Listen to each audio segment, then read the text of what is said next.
வணக்கம் ஃப்ரெண்ட்ஸ், நான் உங்கள் கார்த்திக் பேசுகிறேன். மீண்டும் நம்ம உதாரண ஜாதகத்தை பற்றி நான் விளக்கலாம்னு வந்திருக்கேன். தொடர்ச்சியாக ஒரு 2 வீடியோ உதாரண ஜாதகத்தை போட்டுட்ருக்கேன். கொஞ்சம் லைட்டாக வரவேற்பு கிடைக்குது. அதனால் மீண்டும் உதாரண ஜாதகத்தை பற்றி நான் பேச வந்திருக்கேன். இது ஒரு ஆண் ஜாதகம். இந்த ஜாதகம் 8ஆம் அதிபதி தசை, சுக்கிர தசை, மீன லக்னம், 3க்கும் 8க்கும் உடைய சுக்கிரன் தசம் 2006 இனி வரைக்கும் இவர் பட்ட சிரமங்கள்லாம் நம்மகிட்ட சொன்னார். ரீசன்ட் கன்சல்டேஷனில் பார்த்த ஜாதகம் அவரோட சிரமங்கள் ஒரு 8ஆம் அதிபதி தசை தனஸ்தானத்தில் நடக்கும்போது என்னென்ன நெகட்டிவ் எஃபெக்ட் வருது அதை பற்றி எக்ஸ்பிளைன் பண்ண வந்திருக்கேன். இந்த ஜாதகத்தில் மீன லக்னம், மீன ராசி, லக்னம் 7 டிகிரி விழுந்திருக்குது. லக்னம் உத்திரடாதி 1ஆம் பாதத்தில் விழுந்திருக்குது. சந்திரன் உத்திரடாதி 4ஆம் பாதத்தில் இருக்கார். இது மீன லக்னம் ஒரு நீர் ராசி, உபய லக்னம் சொல்லுவோம். உபய லக்னம்னா எதுவும் முழுமையாக, எந்த பலன்களும் முழுமையாக நடக்காது. நல்ல பலனோ தீய பலனோ முழுமையாக நடக்காது. அது உபய லக்னோட சிறப்புகள். நன்மையும் முழுமையாக கிடைக்காது, தீமையும் முழுமையாக நடக்காது. நீர் ராசி, இது ஒரு நீர் ராசி. அங்கேயே நீர் கிரகம் 5 சந்திரன், நீர் ராசி, நீர் கிரகம். இது சந்திரனோட நட்பு வீடு. இந்த வீட்டில் சந்திரன் ரொம்ப ஒரு சந்தோஷமாக இருப்பார். ஏன்னா அவர் ஒரு நீர் கிரகம். நீர் ராசி என்பது உணர்ச்சிகளுக்கும் உணர்வுகளுக்கும் அதிகமான முக்கியத்துவங்களும் கொடுப்பது. அதுதான் நீர் ராசியோட முக்கியத்துவம். அங்கே தாயார் கிரகமான லக்னத்துக்கு 5 தாயார் கிரகமான சந்திரன் சிந்தனைக்காரகன், மனோகாரகன், உடல்காரகன், நம்மளோட சிந்தனை செயல்பாடு, நம் சிந்தனைக்கு முழுக்கும் சொந்தக்காரன் சந்திரன் தான். அவனே அந்த லக்னத்தில் இருக்கிறார். 5ஆம் அதிபதி குழந்தை, பூர்வ புண்ணியம், உயர்கல்வி, புகழ், அந்தஸ்து, அறிவு, தெளிவு, ஒரு விஷயத்தை டீப்பாக படிக்கிறது, டீப்பாக அண்டர்ஸ்டாண்ட் பண்ணுறது, பகுத்தாராய்வது, இதெல்லாம் 5ஆம் வீடு தான் லக்ன பாவத்திலே. காதலும் 5ஆம் பாவம் தான் அந்த உல்லாச சல்லாபம், என்டர்டெயின்மெண்ட், ஆன்மீகம், அதிர்ஷ்டம், இது எல்லாமே 5ஆம் பாவம். 5ஆம் பாவம் திரிகோணஸ்தானம், புகழ்ஸ்தானம், அந்தஸ்து. அவர் லக்ன பாவத்தில் இருக்கார். ஜாதகருக்கு இயற்கையிலே அந்த ஒரு புகழ், அந்தஸ்து எல்லாமே இருக்குது. பூர்வீகம் நல்லபடியாக இருக்குது. சந்திரன் தாயாரோட உறவும் ஆல்மோஸ்ட் நல்லா இருக்குது. தனஸ்தானத்தில் 4 கிரகங்கள். செவ்வாய் இங்கே ஆட்சி செவ்வாய் 11 டிகிரி. இது மூலத்திரிகோண வலுவோடு இருக்காரு. மூலத்திரிகோண வலுவு. சுக்கிரன் இங்கே சமம் என்ற நிலையில் இருக்காரு. சூரியன் உச்சபலத்தோடு இருக்காரு. புதன் இங்கே ஒரு பகையின் நிலையில் இருக்கார். புதன் இப்போ பார்த்தீங்கன்னா இந்த செவ்வாய் இது ஒரு மேஷம் ஒரு சரராசி, நெருப்பு ராசி. இருக்கிற 4 கிரகமே தொடர்ச்சியான பலன்களை தருவதற்கு தொடர்ச்சியாக பலன் கொடுத்துட்டே இருப்பாங்க. அது நல்ல பலனோ தீய பலனோ அதில் தசாபக்தியை பொறுத்து. அதே மாதிரி நெருப்பு ராசிகள் தலைமை பொறுப்புக்கு போகிறது, தலைமை பதவியை எட்டி பிடிப்பது, எப்படியாவது லைஃப்பில் ஸ்ட்ராங்காக போய் நிற்கணும், தம் பேச்சுக்கு 4 பேர் மரியாதை கொடுக்கணும். அந்த லீடர் குவாலிட்டி எல்லாமே இந்த சரராசி தான். நெருப்பு ராசிகள் அந்த லீடர்ஷிப் குவாலிட்டி ரொம்ப எனர்ஜெட்டிக்காக இருப்பாங்க. சேனல் 2க்கும் 9க்கும் உடையவர் செவ்வாய் தனஸ்தானத்தில் மூலத்திரிகோண வளத்தோடு இருக்காரு. சுக்கிரன் 3க்கும் 8க்கும் உடையவர் தனஸ்தானத்தில் இருக்காரு. 24 செவ்வாய் கேதுவோட நட்சத்திரஸ்தானத்தில் இருக்காரு. கேது லாபஸ்தானத்தில் இருக்கிறாரு. சுக்கிரன் சுயஸ்தானத்தில் இருக்காரு. இதுக்கு 2ஆம் பாவமும் 3-8க்கு அதிபதியுமான சுக்கிரன் 3-8 2ஆம் பாவத்தை இயக்குவார். சூரியன் லக்னத்துக்கு 6 உடையவர். கடன், நோய், எதிரி, வம்பு, வழக்கு, பிரச்சனை, உத்தியோகம் 6ஆம் வீடு தான். சர்வீஸ், வேலை செய்யும் இடம், அந்த வேலை செய்கிற ஒர்க் பிளேஸோட அந்த அட்மாஸ்பியர், கூட வேலை செய்யும் கலீக்ஸ், இதில் 6ஆம் பாவம் தான். ரெகுலர் ஒர்க் 6ஆம் பாவம் தான். டெய்லி ஒர்க்கில் 6ஆம் பாவம் தான். இது 6 தனஸ்தானத்தில் உச்சம். இந்த சூரியனும் 17 டிகிரி பார்த்தா பரணி நட்சத்திரத்தில் இருக்கார். பரணி நட்சத்திரம் 3ஆம் பாதம். அந்த பரணி நட்சத்திரம் சுக்கிரன். புதன் லக்னத்துக்கு 4க்கும் 9க்கும் உடையவர். 4ஆம் பாவம் தாயார், வீடு, வண்டி, வாகனம், ரியல் எஸ்டேட், கன்ஸ்ட்ரக்ஷன்ஸ், இது மாதிரி சம்பந்தப்பட்ட விஷயம். 7ஆம் பாவம் திருமணம், கூட்டுத் தொழில்கள், சமுதாயம், நண்பர்கள், இதெல்லாம் 7ஆம் பாவம். அப்புறம் நம்ம பெரியப்பா, அவர் 7ஆம் பாவத்தோடு வருவார். பாவத்தொடர்பில் 4க்கும் 7க்கும் உடையவர் தனஸ்தானத்தில். இந்த லக்னத்துக்கு உபய லக்னத்துக்கு 7ஆம் அதிபதி பாதகாதிபதி தனஸ்தானத்தில் 4க்கும் 7க்கும் உடையவர். நல்லவரும் அவரே, சில தீமையும் செய்வார். ஏன்னா நல்ல பாவங்கள் 4, 7 ஒரு கேந்திர பாவமும் 2 கேந்திர பாவங்கள். சதுர் கேந்திரம், சப்தம கேந்திரம், 2 கேந்திரங்களுக்கு அதிபதியாக வரக்கூடிய புதன் அறிவாளி, சிந்தனை, ஒரு நல்ல ஒரு இன்டெலிஜென்ட்டாக இருப்பார், ரொம்ப கிளவராக இருப்பார், ஆன்டிக்கல் திங்க் பண்ணுவார். அவர் தனஸ்தானத்தில் பாதகாதிபதி வரையும் செய்வார் புதன்.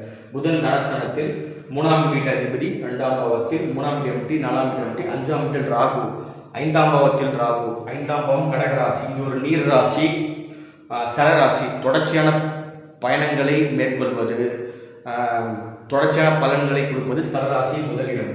இங்கே வந்து ராகு வந்து இந்த இடத்துல ராகு வந்து பகை 12 டிகிரி இருக்கார். ராகு வந்து பூச நட்சத்திரம் இருக்கார், நட்சத்திராதிபதி சனி 7ஆம் பாவத்தில் இருக்கார். ஓகேங்களா, இந்த இடத்துல பகை நிலையில் இருக்காரு. ரொம்ப எமோஷன்ஸ்க்கு அதிகமாக முக்கியத்துவம் இடம் வந்து 5ஆம் பாவம் அந்த என்டர்டைன்மெண்ட், உல்லாச சல்லாபம், சிற்றின்பம், என்டர்டைன்மெண்ட் பண்ணுறது, இது எல்லாமே 5ஆம் பாவம் தான். உயர்கல்வி, ஆன்மீகம், பூர்வீகம், இதெல்லாம் ராகு சம்மந்தப்பட்டது தான் வந்து. 6ஆம் பாவத்தில் எப்பவுமே 5 ராகு இருந்தால் கொஞ்சம் குழந்தையில டிலே, குழந்தை பிறகு கொஞ்சம் தாமதமாகும். 6ஆம் வீட்டை விட்டு 7ஆம் வீட்டில் சனி குருவும், லக்னாதிபதி 1க்கும் 10க்கும் உடையவர் குரு 7ஆம் பாவத்தில் வக்ரமாக இருக்காரு. இந்த இடத்துல குரு பகை. சனி வந்து 11க்கும் 12க்கும் உடையவர். சனி 7ஆம் பாவத்தில் திக்பலம் வக்ரம். 7ஆம் பாவத்தில் சனி வந்து திக்பலமாக இருக்காரு, அவரோட திக்பலமாக இருக்காரு. அதே நேரத்தில் வந்து வக்ரமாக இருக்கார் வந்து 7ஆம் பாவத்தில் சனி தான் வந்து இந்த உழைப்பாளி, இதுக்கு எல்லாமே உழைப்பாளி வர்க்கம் எல்லாம் சனி தான். சேவை செய்வதும் சனி தான். இந்த லக்னத்துக்கு லாபாதிபதி, ஆசை அபிலாசை எண்ணங்கள் எல்லாமே வந்து அதை எக்ஸிக்யூட் பண்ணுறது வந்து சனி தான். 12ஆம் விரையாதிபதி, நீண்ட தூர பிரயாணம், வெளிநாடு வாழ்க்கை, உடல் உறுப்புகளை இழப்புதல், தனிமைப்படுத்துதல், அயன சயன போகம், இதெல்லாமே சனியோட வேலை தான். 7ஆம் பாவம் அந்த சமுதாயத்துக்கு சேவை செய்வது என்பது சனியோட வேலை தான். குரு 10ஆம் தொழில் ஸ்தானத்துக்கு அதிபதி 7ஆம் பாவத்தில், இது பகையான இடத்துல. இந்த இடத்துல குருவோட வலிமை குறைவான விஷயமா வந்து அது வந்து 8ஆம் பாவம் எந்த கோடலும், 9 எந்த கோடலும், 10 எந்த கோடலும், 11 கேது இருக்காரு. கேது 12 இருக்காரு. கேது வந்து இப்போ சனி பார்த்தீங்கன்னா 10 பாகையில் வந்து அஸ்தம் 1ஆம் பாவத்தில் இருக்காரு. நட்சத்திராதிபதி சந்திரன் 5 கூடையவன். குரு 7 டிகிரி இருக்காரு. குரு வந்து உத்திரம் 4ஆம் பாவத்தில் இருக்காரு. அதிபதியான சூரியன் 6ஆம் அதிபதி. 6ஆம் அதிபதி சாரத்தில் குருவுக்கு தான் வந்து ஒரு உத்தியோகத்துக்கு ப்ளஸ். நட்சத்திராதிபதி உச்சமாக இருக்காரு. இந்த கிரகம் பகையாக இருக்கிறது. ஆனால் நட்சத்திர கால் கொடுத்தவன் உச்ச பலத்தோடு 6ஆம் வீடு, உத்தியோகத்துக்கு எந்த பிரச்சனையும் இல்லை. 11ஆம் வீட்டு வந்து கேது வந்து 12 டிகிரியில். கேது வந்து திருவோணம் 1ஆம் பாவத்தில் இருக்குது. 5 கூடிய நட்சத்திர சாரத்தில் கேது இருக்கிறார். கேது வந்து லக்ன பாவத்தை இயக்குவார். இப்போ கேதுவும் வந்து இங்கே சனி வீட்டில் கேது, இதுவும் வந்து ஒரு நட்பு வீட்டில் தான் இருக்கார். மகரம் நட்பு சனி, இது வந்து சரராசி. அது இல்லாமல் வந்து இது வந்து ஒரு பூமி ராசி. நீடித்து நிலை, ஒரு பொறுமையாக இருந்து நிதானமாக இருந்து வேலைகள்லாம் செய்வார். ஆசை அபிலாசைகள்லாம் நிறைவேறது கேதுவோட வேலை. இதுவும் பூமி ராசி, உபய ராசி. சனி குரு முழுமையாக பலன்களை தர மாட்டார், நல்லதோ கெட்டதோ. பூமி ராசியாக நிதானம், பொறுமை, ரொம்ப இது ஒரு பெண் ராசியாக ரொம்ப பொறுமையாக இருந்தால் வேலை முடிப்பாங்க, வந்து தியாகம் பண்ணுவாங்க சில விஷயங்களில். அதே மாதிரி விஷயம் இருக்கும் வந்து. இப்போ ஜாதகத்தில் 8ஆம் அதிபதியோட தசை, லாபத்தில் இருக்கிற கேதியோட புத்தி. 8ஆம் தசை 4/9/2006 இந்த வருஷம் செப்டம்பர் 24 20 வருஷம் சுக்ரதசை கடைசி 4 மாதம் தான் இருக்கும். கடைசி ஒரு 4 மாதம் இருக்குது சுக்ரதசை. 4 ஒரு 5 மாதம் இருக்குது வச்சுக்கலாம். இன்னொரு 5 மாதம் சுக்ரதசையாக இருக்குது. வந்து சுக்ரன் 3க்கும் 8க்கும் உடையவன் தனஸ்தானத்தில். 3ஆம் பாவம் முயற்சி ஸ்தானம், விடாமுயற்சி, சிறுதூர பிரயாணம், இதெல்லாம் 3ஆம் வீடு தான். கம்யூனிகேஷன் 3ஆம் வீடு தான். இளைய சகோதரர் 3ஆம் வீடு தான். வந்து தன்னோட முயற்சிகள் எல்லாம் 3ஆம் வீடு. 8ஆம் பாவம் இது துர்ஸ்தானம் தான். என்னன்னா இது வந்து ஒரு மறைவு ஸ்தானம் இல்லை, இது ஒரு துர்ஸ்தானம். ஆயுள் ஸ்தானம் இருந்தால் மரணம், கண்டம், விபத்து, ஒரு கண்டம். இது வந்து என்ன சரராசியாக இருந்தால் வந்து ஒரு கண்டத்தை ஏற்படுத்துவது, ஒரு விபத்தை ஏற்படுத்துவது, அசிங்கம், அவமானம், ஒரு நாள்பட்ட நோயை உருவாக்குவது, மிகப்பெரிய சொத்தை கொடுப்பது, இந்த மணி வந்து இல்லீகலாக மணி ஏர்ன் பண்ணுறது, லஞ்சம் வாங்குறது, ஊழல், இதெல்லாம் 8ஆம் வீடு சம்பந்தம் தான். அவள் மர்ம உறுப்பில் ஏற்படும் நோய்கள் 8ஆம் வீடு தான். 3ஆம் பாவம் வந்து சிற்றின்பம், ஆசைகள் அதிகமாக இருக்கும், வந்து காமசுகத்தை தேடும். 2ஆம் வீட்டில் இப்போ 8ஆம் வீடு தனஸ்தானத்தில் ஒரு பேச்சுக்கு வந்து ஆஃபீஸில் வந்து பெருசாக இம்பார்ட்டன்ஸ் கொடுக்குறான்னு சொல்கிறாரு. என்னோட பேச்சுக்கு அவங்க பெருசாக முக்கியத்துவம் கொடுக்கவில்லை. எப்போ எடுக்கிற முயற்சி எல்லாமே வீணாக போகுதுங்களாங்க. 3ஆம் வீடு எடுக்கிற முயற்சி எல்லாம் வீணாக போதான். எந்த முயற்சி பலன் இல்லையா. இவங்க சொல்கிற பேச்சு வந்து ஆஃபீஸில் யாருமே கேட்கறது இல்லையா, பேச்சுக்கே முக்கியத்துவம் கொடுப்பதில்லை. இதுதான் பிரச்சனை.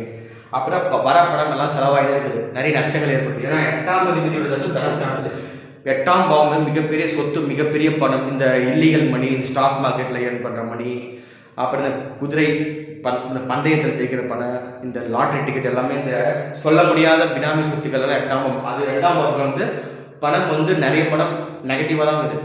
இது சொன்னால் பார்த்தா நிறைய வந்து பெருமளவான பணங்கள் இழப்பது ஒரு வேலையாக இருக்குது. காரணம் வந்து இந்த 3 8 குடியும் தனஸ்தானத்தில், தனஸ்தானம் பேச்சில் மரியாதை கிடையாது, குடும்பத்தில் அங்கே பேச்சுக்கே மரியாதை கிடையாது, குடும்பத்தில் சொல்கிற வார்த்தைகள் எதுவும் மரியாதை கிடையாது. இவர் எது சொன்னாலும் நடக்க மாட்டேங்குதான். காரணம் சிம்பிள், 3க்கும் 8க்கும் உடையவர் தனஸ்தானத்தில். இந்த லக்னத்துக்கு வந்து பார்த்தீங்கன்னா வந்து அவயோகி தான் வந்து சுக்ரன், அவர் தனஸ்தானத்தில். பேச்சுக்கு மரியாதை இல்லை, குடும்பத்தில் மரியாதை இல்லை, உத்தியோகத்துலேயும் அங்கே மரியாதை இல்லை, எந்த மரியாதையும் கிடையாது. அடுத்தவரோட சூரிய திசை அது எப்படின்னு பார்த்தீங்கன்னா 2026 செப்டம்பர் 25 இந்த 2 சூரிய திசை. அடுத்த 6 வருஷம் 6ஆம் வகுப்பு தனஸ்தானத்தில் உச்சமாக இருக்காரு. இது நல்ல ஒரு யோகமாக அமையும் வந்து. அதன் பிறகு ஒரு பேச்சுக்கு செப்டம்பர் 24 பிறகு ஒரு பேச்சுக்கு எல்லாமே முக்கியத்துவம் மரியாதை எல்லாம் கொடுப்பாங்க வந்து. கிட்டத்தட்ட ஆஃபீஸில் இவர் சொல்கிற பேச்சு எதுவுமே முக்கியத்துவம் கொடுக்குறதில்ல. ஒரு மீட்டிங் வச்சா கூட இவரோட பேச்சை எடுத்துக்கிறதே இல்லை. சம்பாதிக்கிற பணம் எல்லாம் போயிட்டே இருக்குது வந்து. குடும்பத்துலேயும் பேச்சு முக்கியத்துவம் கிடையாது, சேவிங்ஸே கிடையாதுன்னு சொல்கிறாங்க வந்து. நிறைய நஷ்டங்கள். 8ஆம் அதிபதி தனஸ்தானத்தில் 3ஆம் எடுக்கிற முயற்சி அனைத்தும் விரைதான். 3ஆம் அதிபதி 3ஆம் வீட்டுக்கு 12ஆம் வீடு 2ஆம் வீடு. 3ஆம் வீட்டிலேருந்து கணக்குப்பட்டா 1 2 3 கணக்குப்பட்டா 12ஆம் வீடாக வரும். இப்படி பார்த்தா 3க்கு 12ஆம் வீடா 2ஆம் வீடு வந்து அங்கே வந்து நம்ம என்ன சொல்கிறது விரயங்கள் ஏற்பட்டுட்டே இருக்குது. அதோட 8ஆம் அதிபதியாக தான் வந்து எந்த சொத்து வாங்கும்போது சொல்கிறார், சொத்து வாங்கினாலும் விற்க தான் முடியுது. ஏன்னா சொத்து ஒரு ப்ராப்பர்ட்டி வாங்கினா கூட சீக்கிரமாக சேல்ஸ் பண்ண காரணம் வந்து ஒரு சொத்து வாங்கிறதுக்கு 4 8 12 பாவங்கள் உதவி பெற வேண்டும். 4 8 12 நம்பர். சுக்கரன் 22 டிகிரி இருக்காரு, கூட வந்து புதன் 22 டிகிரி நெருங்கிய கன்ஜெக்ஷன் இருக்காங்க. புதன் 4ஆம் அதிபதி. இந்த சுக்கர தசையில் இடம் வாங்கினாரு, 4ஆம் அதிபதியோட சேர்க்கை இருக்கிறதுனால சுக்கரன் 3ஆம் அதிபதி 4ஆம் அதிபதியோட நெருங்கிய சேர்க்கை டிகிரி வீஸில் 4ஆம் அதிபதி புதன் ப்ராப்பர்ட்டியை வாங்கி கொடுத்துருக்காரு. ஆனால் வித்துட்ருக்காரு. காரணம் வந்து 8ஆம் பாவம் ஒரு பக்கம் மிகப்பெரிய சொத்தாக வாங்கியிருக்காரு.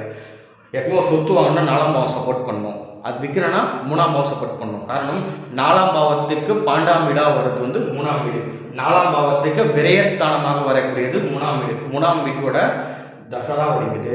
ஒரு பெரிய ப்ராப்பர்ட்டி வாங்கியிருக்காரு, அது சேல்ஸ் பண்ணிட்டாரு. காரணம் புதனோட 4ஆம் அதிபதி நெருங்கிய சேர்க்கையில் இருந்திருக்காரு இந்த சுக்கிரன்.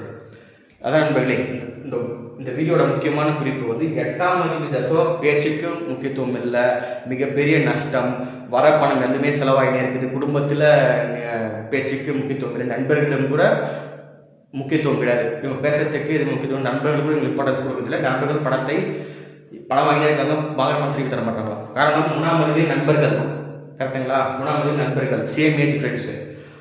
அவரே 8ஆம் அதிபதியாக வராரு 2ஆம் வீட்டில். நண்பர்களுக்கு பணம் கொடுத்து பணம் வரவில்லை. இதுதான் ஒரு 8ஆம் அதிபதி 3ஆம் அதிபதியோட சுக்கிரன் இந்த லக்னத்துக்கு என்ன மாதிரிலாம் பலன்களை தர்றாரு. உதாரணமாக ஜாதகத்தை போட்டிருக்கேன். இந்த வீடியோ பார்க்குறவங்க வீடியோவை சப்ஸ்கிரைப் பண்ணுங்கள், சேனலில் லைக் பண்ணுங்கள். ஜாதகம் பார்க்க விருப்பம் உள்ளவங்க இதனோட மொபைல் நம்பர் கால் பண்ணலாம், இல்லை வாட்ஸ்அப் நம்பர் தான் மெசேஜ் கூட போடலாம். விருப்பப்படுறவங்க ஜாதகம் பார்க்கலாம். இந்த வீடியோ உங்களுக்கு பிடிக்குன்னு நம்புகிறேன். அடுத்த வீடியோ இது மாதிரி நான் கடைசி 2 வீடியோ கொஞ்சம் ஓரளவுக்கு பிக்கப் ஆச்சு. ஒரிஜினல் ஜாதகத்தை போட்டு பலன்னு சொன்னதுனால வந்து இப்போ அடுத்த வீடியோவில் இதே மாதிரி ஒரு கண்டென்ட் எடுத்து பேசலான்னு இருக்கிறேன். அது வரைக்கும் நன்றி.